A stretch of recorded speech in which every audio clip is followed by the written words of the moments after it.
Selamat siang, kemudian izin melaporkan untuk situasi di jembatan Sungai Pikun, Kota Palopo. Alhamdulillah jembatan Beli atau jembatan daruratnya kami sudah berlakukan.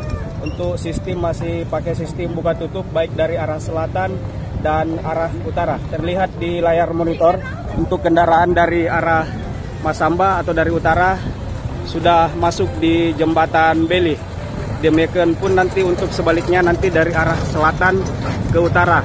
Untuk kendaraan masih kami uji coba kendaraan 4 roda. Demikian kami laporkan langsung dari jembatan Sungai Pikun, Kota Palopo. Selamat pagi.